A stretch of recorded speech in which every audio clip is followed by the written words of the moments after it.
Sir ఇంతమంది బలగం ఉన్నా మన హిందుత్వం ఎందుకు బలహీనపడుతుందంటారు? ఎందుకంటే వ్యక్తుల వల్ల. ఇక్కడే పుడుతున్నారు కదా వేరు పురుగు. ఆ చెట్టులోంచే పురుగు వచ్చినట్టు విదేశాల నుంచి ఎక్కడో ఎవడో తిట్టడం కాదు. ఇక్కడున్న మణిశంకర్ అయ్యర్లు, జయరాం రమేష్లు ఇక్కడున్నోళ్ళు. సార్ మీరేమో అన్య మతాలే లేవంటారు, కొందరేమో మత సామరస్యం అంటారు. దీన్ని ఏ విధంగా చూడాలి అసలు? మత సామరస్యం అంటే నన్ను ఎవడో కర్ర తీసుకొని కొట్టడానికి వస్తే వాడిని కౌగులించుకోమంటారా చెప్పండి? నన్ను నేను ప్రొటెక్ట్ చేసుకోవాలా వద్దా? ఎస్. మత సామరస్యం అంటే ఏంటమ్మా మత సామరస్యం? అంటే అన్య మతాలను కూడా గౌరవించాలి మన మతంతో అంటారు. Will give respect. ఎస్. ఇప్పుడు నేను క్రిస్టియన్స్ పోపు గారు ఉన్నాడు, పోపు గారిని గౌరవిస్తా. Okay. To what extent? You are a head priest, I will give you respect. అలాగే ఆ ముస్లిం ఖలీఫాలు ఉన్నారు, వాళ్ళకి మనం ఎంత గౌరవం ఇవ్వాలో అంత గౌరవం. మన దేశంలో కూడా చాలా మత పెద్దలు ఉన్నారు, వాళ్ళను గౌరవిస్తాం. వాళ్ళకి గౌరవించినంత మాత్రాన మనం వాళ్ళ మతంలోకి మారిపోతామా? చెప్పండి. రెస్పెక్ట్, వాళ్ళకి రెస్పెక్ట్ ఇవ్వడం వేరు, మన అస్తిత్వాన్ని కోల్పోవడం వేరు. When once you have lost your religion, you are once for all lost everything.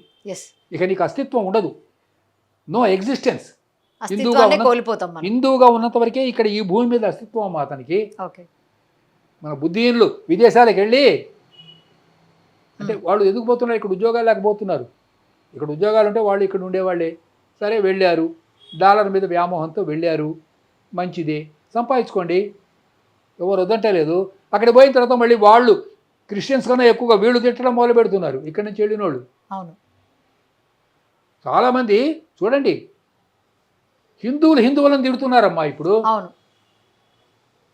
ఎందుకమ్మా ఈ దుర్మార్గం ఇట్లా జరుగుతున్నది? హిందువులను తిట్టుతున్నేమిటి? ఎందుకు తిడుతున్నారు? హిందూయిజంలో బాల్య వివాహాలు ఉన్నాయి యాక్సెప్టెడ్. అది లేకుండా తర్వాత సంస్కృతులు శారదా యాక్ట్ అని ఒకటి వచ్చింది, హరవిలాస్ శారదా అని. అది ఎందుకు వచ్చింది, దాని వెనకాల ఉన్నది ఏమిటి, అది పెద్ద హిస్టరీ. ఆ హిస్టరీ అంతా ఇప్పుడు నేను చెప్పను. వస్తూ ఉంటాయి కాల ప్రవాహంలో అనేకమైన కాలుష్యాలు ప్రవేశిస్తున్నప్పుడు ఎప్పటికప్పుడు క్షాళన చేసుకుంటూ వెళ్ళిపోతూ ఉండాలి. అంటే సవరణలు మన హిందుత్వంలో కూడా అవసరమా? ప్రపంచంలో ఉన్న అన్ని మతాలకు అవసరమే, ప్రతి మానవుడికి అవసరమే. నేను చిన్నప్పుడు 6 ఏళ్ళప్పుడు ఉన్నప్పుడు 60 ఏళ్ళప్పుడు ఉన్నానా? నేను రోజు సంస్కరించుకోవాల్సిన అవసరం నాకు లేదా? చెప్పండి. ఈ భూమి మీద ఉన్నవాళ్ళు ప్రతివాడు ప్రతిరోజు తనను తాను సంస్కరించుకోనక్కర్లేదా? రమణ మహర్షి దగ్గరికి ఒకటి వెళ్ళాట. రమణ మహర్షి దగ్గరికి, స్వామి నేను సంస్కరణ చేస్తాను, ముందు నిన్ను నువ్వు సంస్కరించుకో, తర్వాత ప్రపంచం సంస్కరింపడుతుంది. విన్నారా?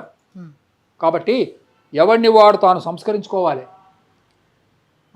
ఇలా సంస్కర్తలు వస్తూనే ఉన్నారు, అప్పుడు వస్తున్నారు, ఇప్పుడు వస్తున్నారు. Even today we are having certain lapses. Let us accept this reality. Sir, హిందువులకు జీవనాధారం భగవద్గీత, దానిపైన మీ అభిప్రాయం? అది పెద్ద టాపిక్ అమ్మా. అసలు భగవద్గీత ఎందుకు పుట్టింది, అందులో ఉన్న అధ్యాయాలు ఏమిటి, దాని గురించి చెప్పాలంటే it takes a lot of time. అంటే భగవద్గీత హిందువులకు జీవనాధారం ఎలా అయింది? ఎందుకంటే ఇప్పుడు మా ఇంటి దగ్గర 2 పిల్లలు ఉన్నారు. ఒకడు టెక్స్ట్లు చదివి ఫస్ట్ క్లాస్ తెచ్చుకున్నాడు. ఈ రెండో పిల్లవాడు వాడికంటే కొంచెం ఇన్ఫీరియర్. వాడికి ఒరిజినల్ టెక్స్ట్ చదివే శక్తి లేదు. అందుకని వాడు వేదాలు, ఉపనిషత్తులు, పురాణాలు చదవలే. ఒక గైడ్ తెచ్చుకున్నాడు. ఈ పిల్లవాడికి కూడా 60 మార్కులు వచ్చినాయి. Bhagavad Gita is a guide for Vedas and Upanishads. అర్థమైందా పాయింట్? వేదాలు అందరూ చదవలేరు, పోని భగవద్గీత చదువుకొని అయినా అందులో సారం, ఇందులో సంగ్రహంగా చెప్పబడ్డది. ఇది Bhagavad Gita is nothing but an abridged edition of Vedas, Puranas and Upanishads.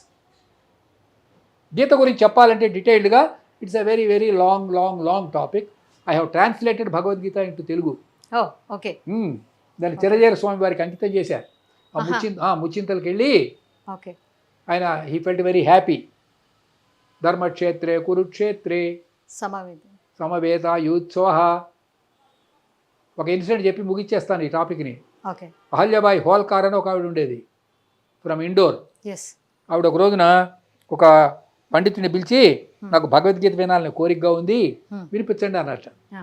ఆయన భగవద్గీత వినండి, ధర్మక్షేత్రే కురుక్షేత్రే సమవేత విన్నదిట మామక పాండవాశ్చైవ కిమకు కిమకుర్వతి సంజయ. స్వామి ఇదిగో సంభావన దక్షిణ, ఇదిగో పళ్ళు, ఇంకా వెళ్ళండి అన్నదిట. అమ్మా ఇంకా 700 శ్లోకాలు ఉన్నాయి. అక్కర్లే, ఏముందో భగవద్గీతలో నాకు తెలిసిపోయింది. ఏముంది భగవద్గీతలో అట్లట్టు తెలిసిపోయిందమ్మా. ఒక్క లైన్ కూడా నేను పూర్తిగా ధర్మ